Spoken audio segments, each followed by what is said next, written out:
जय श्री राधे कृष्णा। चलिए सुनते हैं उत्पन्ना एकादशी व्रत कथा। बहुत ही पवित्र और लाभदायक व्रत कथा है, इसे अंत तक जरूर सुनिएगा। ओम नमो भगवते वासुदेवाय। धर्मराज युधिष्ठिर भगवान श्री कृष्ण से कहने लगे, हे भगवान, मैंने कार्तिक शुक्ल एकादशी अर्थात प्रबोधिनी एकादशी का तो वर्णन सुना। अब आप कृपा करके मुझे मार्गशीर्ष माह के कृष्ण पक्ष की एकादशी के विषय में भी बतलाइए। इस एकादशी का क्या नाम है तथा इसके व्रत का क्या विधान है, इसकी विधि क्या है, इसका व्रत करने से किस फल की प्राप्ति होती है। कृपया यह सब हमें विधान पूर्वक कहिए। भगवान श्री कृष्ण मुस्कुराए और बोले, मार्गशीर्ष माह में कृष्ण पक्ष में आने वाली इस एकादशी को उत्पन्ना एकादशी कहा जाता है। जो कोई भी एकादशी के दिनों में इन पवित्र उपवासों की उत्पत्ति और महिमा के बारे में सुनता भी है, वह इस भौतिक संसार में कई प्रकार के सुखों का आनंद लेने के बाद सीधे भगवान विष्णु के निवास में जाता है। उत्पन्ना एकादशी से नव साधक को एकादशी व्रत का अभ्यास प्रारंभ करना चाहिए। साधक को संकल्प लेना चाहिए और दशमी से विधि विधान से व्रत रखना चाहिए। दशमी को एक बार भोजन करना चाहिए तथा एकादशी के दिन ब्रह्म मुहूर्त में उठकर नदी किनारे स्नान करना चाहिए। उसके बाद साधक को धरती माता के नामों से युक्त यह प्रार्थना करनी चाहिए, हे धरती माता, कृपया मेरे पिछले जन्मों में संचित सभी पापों को दूर करें ताकि मैं परम भगवान के पवित्र धाम में प्रवेश कर सकूं। जैसे ही भक्त जप करे उसे अपने शरीर पर मिट्टी मलनी चाहिए। उपवास के दिन भक्त को उन लोगों से बात नहीं करनी चाहिए जो अपने धार्मिक कर्तव्यों से गिर चुके हों।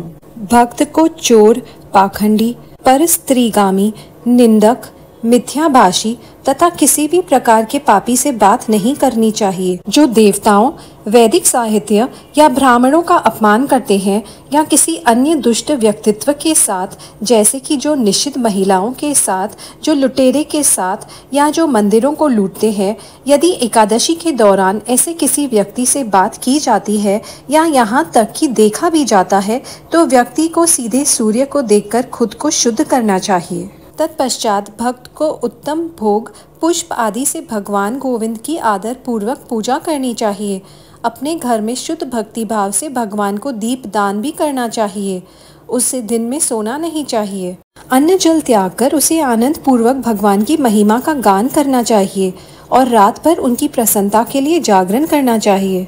और अगले दिन ब्राह्मणों को दान देना चाहिए और उन्हें प्रणाम करके अपने अपराधों के लिए क्षमा याचना करनी चाहिए। हे युधिष्ठिर, अब मैं इस प्रकार एकादशी करने वाले को मिलने वाले फल का वर्णन कर रहा हूँ, कृपया सुने।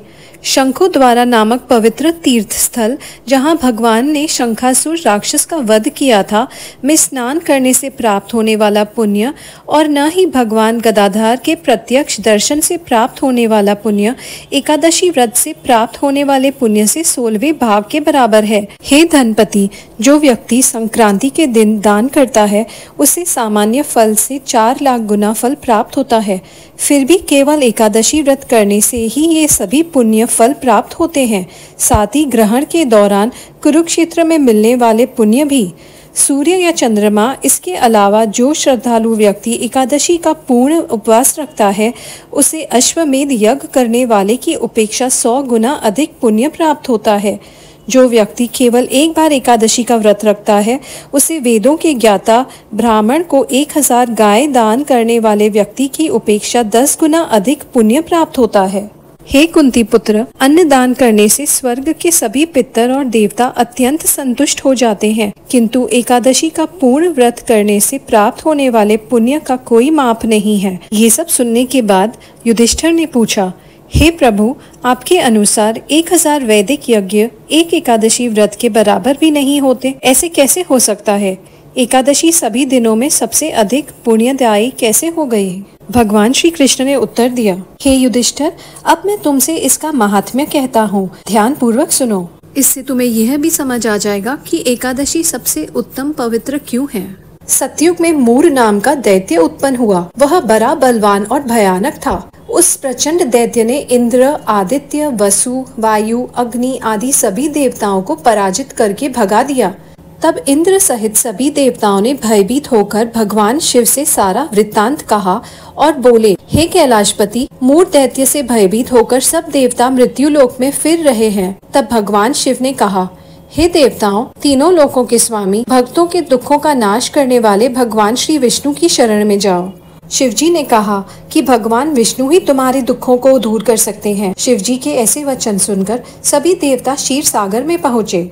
वहाँ भगवान को शयन करते देख हाथ जोड़कर उनकी स्तुति करने लगे। हे देवताओं द्वारा स्तुति करने योग्य प्रभु, आपको बारंबार नमस्कार है। देवताओं की रक्षा करने वाले मधुसूदन, आपको नमस्कार है। आप हमारी रक्षा करें। दैत्यों से भयभीत होकर हम सब आपकी शरण में आए हैं। आप ही इस संसार के कर्ता, माता पिता, उत्पत्ति और पालन करता और संहार करने वाले हैं। सबको शांति प्रदान करने वाले हैं। आकाश और पाताल भी आप ही के हैं। सबके पितामह ब्रह्मा, सूर्य, चंद्र, अग्नि, सामग्री, होम, आहुति, मंत्र, तंत्र, जप, यजमान, यज्ञ, कर्म, कर्ता, भोक्ता भी आप ही हैं। आप सर्वव्यापक हैं। आपके सिवा तीनों लोकों में चर तथा अचर कुछ भी नहीं है।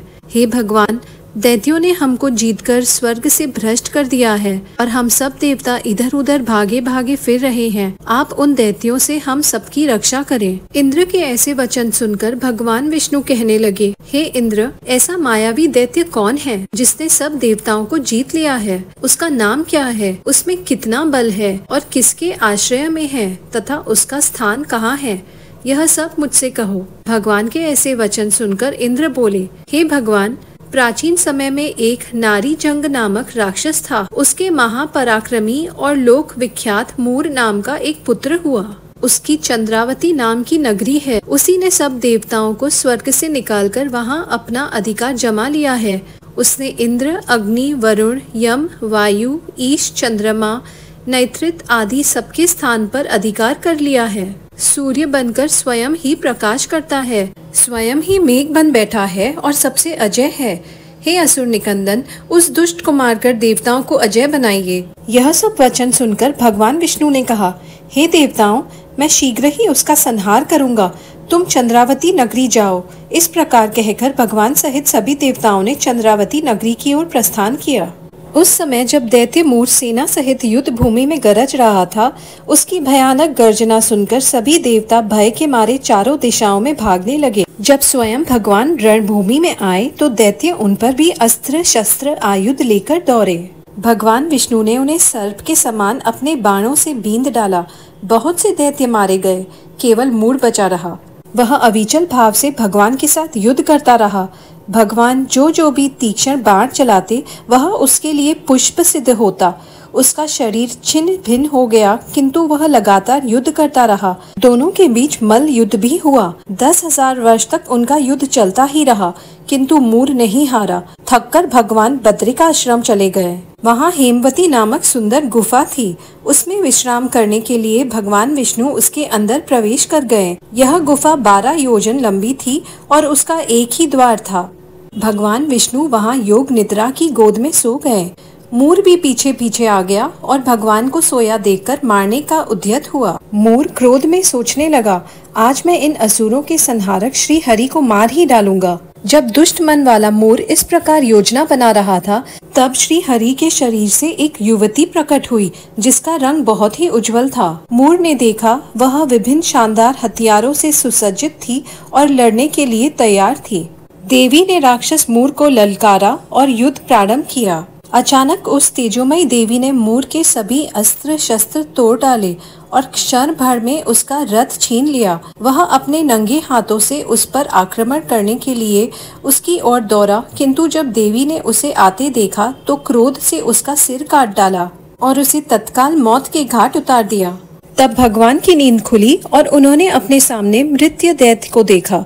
साथ ही उस कन्या को भी देखा जो हाथ जोड़कर उन्हें प्रणाम कर रही थी। तब भगवान ने आश्चर्यचकित होकर युवती से पूछा, तुम कौन हो और इस दैत्य को किसने मारा?